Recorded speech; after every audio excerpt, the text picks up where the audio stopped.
This is third year lecture.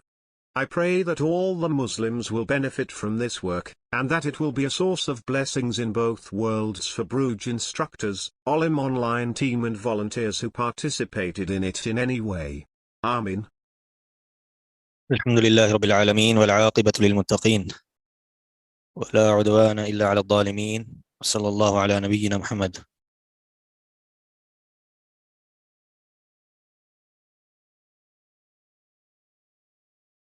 باب ما جاء في صيام 6 أيام من شوال.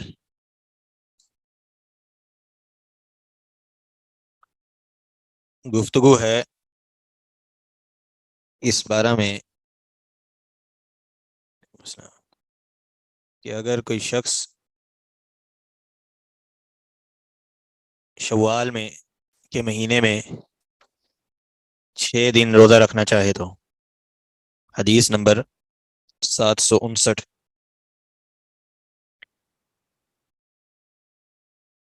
عمل واضح ہے، تمام مسلمانان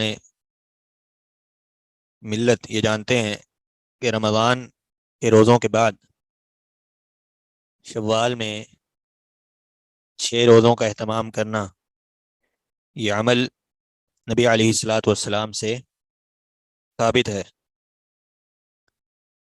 بلکہ اللہ کے رسول کا فرمان ہے، جیسے اس حدیث میں موجود ابو ایوب انصاری رضی اللہ تعالی عنہ راوی ہیں، وہ فرماتے ہیں کہ اللہ کے رسول نے فرمایا، من صام رمضان، جس نے رمضان کے روزے رکھے، ثم اتبعہ 6 من شوال، اس کے بعد 6 روزے پیروی میں رکھے شوال میں، فذالک صیام الدہر، یہ گویا ایسے ہی ہے کہ کسی شخص نے زندگی بھر کے روزے رکھے.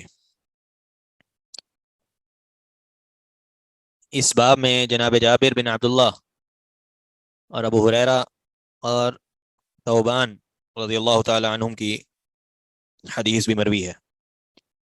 اس حدیث جو آپ نے پڑھی ہے، اس حوالے سے امام ترمذی رحمہ اللہ کا فرمانا ہے کہ یہ حدیث حسن اور صحیح درجے کی ہے. البتہ اس حوالے سے اختلاف موجود ہے کہ آیا یہ 6 روزے رمضان کے بعد 1 شوال کو عید گزرنے کے بعد فوری طور پر رکھے جائیں گے، یا اس میں کچھ تاخیر ممکن ہے. سب سے پہلا اختلاف یہ ہے کہ ان روزوں کے بارے میں علماء کا اختلاف یوں ہوا کہ بعض علماء نے کہا کہ یہ روزے نہیں رکھنے چاہیے، چھوڑ دینے چاہیے، اور ان کے نزدیک علت اور وجہ یہ ہے کہ اس قدر تواتر کے ساتھ یہ عمل ہونے لگا ہے کہ لوگ اس کی فرضیت کے قائل ہوتے جا رہے ہیں، اور دیگر جو علماء کی جماعت ہے وہ یہ سمجھتے ہیں کہ یہ روزے رکھنے چاہیے بھی، اور یہ مستحب ہیں روزے رکھنا. اور یہی موقف ٹھیک بھی ہے. جو لوگ کراہت سمجھتے ہیں، ناپسندیدہ سمجھتے ہیں، یا اس کے ان روزوں کے اہتمام کو مستحب نہیں جانتے، وہ غلطی پر قائم ہیں. اسی مسئلے کو ظاہر کرنے کے لیے امام ترمذی رحمہ اللہ نے اس حدیث کے بعد ذکر کیا، وقد استحب قوم صیام 6 ایام من شوال بهذا الحدیث. اس حدیث کی روشنی میں علماء نے مستحب جانا ہے کہ وہ 6 روزوں کا اہتمام کریں شوال کے. ابن المبارک رحمہ اللہ وہ سمجھتے ہیں کہ ہوا حسن، یہ معاملہ زیادہ تحسین کے لائق ہے کہ اس کو مستحب جانا جائے اور اس کی کراہت نہ کی جائے. بالکل اسی طرح یہ روزے ہیں، وہ کہتے ہیں امام حسن رحمہ اللہ، حسن البصری، وہ فرماتے ہیں جس طرح ہر مہینے 3 روزوں کا، ایام 20 کے روزوں کا اہتمام کیا جاتا ہے، بالکل اسی طرح ہر سال ان 6 روزوں کا بھی اہتمام کیا جائے. تو چونکہ وہ بھی فرض نہیں جانے جاتے، مستحب ہی سمجھا جاتا ہے، ان کو بھی مستحب سمجھا جائے. پھر فرماتے ہیں ابن مبارک رحمہ اللہ سے ہی مروی ہے، وہ تو یہاں تک فرماتے تھے، دوسرا اختلاف جو ہم نے آپ کے سامنے ذکر کیا کہ آیا یکم شوال کا دن چھوڑ کر جو عید کا دن ہے اس دن کی تاخیر کے بعد 2 شوال سے ہی شوال کے روزوں 6 روزوں کا اہتمام شروع کر دیا جائے، یا اس میں تاخیر بھی ممکن ہے؟ تو اس حوالے سے ہم نے بتایا کہ 2 گروہ ہیں، بعض علماء یہ جانتے ہیں اور ان کا یہ ماننا ہے کہ تاخیر نہیں ہونی چاہیے، بلکہ 2 شوال سے ہی 6 روزوں کا اہتمام شروع ہو جانا چاہیے، اور 7 شوال کو یہ روزے پورے ہو جانے چاہیے۔ لیکن بعض علماء کا یہ ماننا ہے کہ اس میں تاخیر ممکن ہے، اور اس کو بہت زیادہ اس ترتیب کو یا ان روزوں کے رمضان کے ساتھ جڑے ہونے کو پر بہت زیادہ سختی نہیں کی جا سکتی۔ وعلیکم السلام۔ کہتے ہیں کہ قال ابن المبارک ویربا فی بعض الاحادیث، بعض احادیث میں یہاں تک مروی ہے ویلحق هذا الصیام برمضان، کہ ان روزوں کو شوال کے روزوں کو رمضان کے روزوں کے ساتھ ملا کر رکھا جائے۔ واختار ابن المبارک، اسی قول کو ابن مبارک نے بھی لیا ہے، وہ بھی اسی کو صحیح سمجھتے ہیں، تکون ستۃ ایام من اول الشہر، کہ ابتدائے شہر سے ہی 6 روزوں کا اہتمام ہو۔ وقد روی عن ابن المبارک انه قال ان صام 6 ایام من شوال متفرقا فهو جائز۔ وہ کہتے ہیں کہ بہتر تو یہی ہے، ابن مبارک کا قول یہ ہے کہ بہتر تو یہی ہے کہ پہلے ہی 6 دن میں ان روزوں کا اہتمام ہو جائے، لیکن اگر کوئی شخص متفرق کر کے بھی رکھنا چاہے تو اس کے لیے بہرحال جائز ہیں، اور یہی موقف زیادہ بہتر ہے کہ مستحب یہ ہے اور بہتر یہ ہے کہ ان روزوں کو رمضان کے بالکل جو ہے وہ فوری بعد ان کا اہتمام ہو جائے۔ لیکن اگر کوئی شخص بوجہ عذر یا سستی کی بنا پر بھی ان کی تاخیر کرنا چاہے تو تاخیر ممکن ہے، یعنی متفرق روزے رکھے جا سکتے ہیں، کیونکہ رمضان ختم ہوا ہے تو بعض اوقات عید کے فوراً بعد جو ہے عید کے دن اور عید سے اگلے دن جو ہے کچھ ایام مہمانوں کا آنا جانا رہتا ہے، تو اس میں محنت کچھ زیادہ ہوتی ہے خواتین کے حوالے سے، اور یہ ہے کہ ایک گیدرنگ کا ماحول ہوتا ہے، تو اگر کوئی یہ سمجھتا ہے کہ اس کو تاخیر کرنی چاہیے تو اس میں کوئی حرج نہیں ہے۔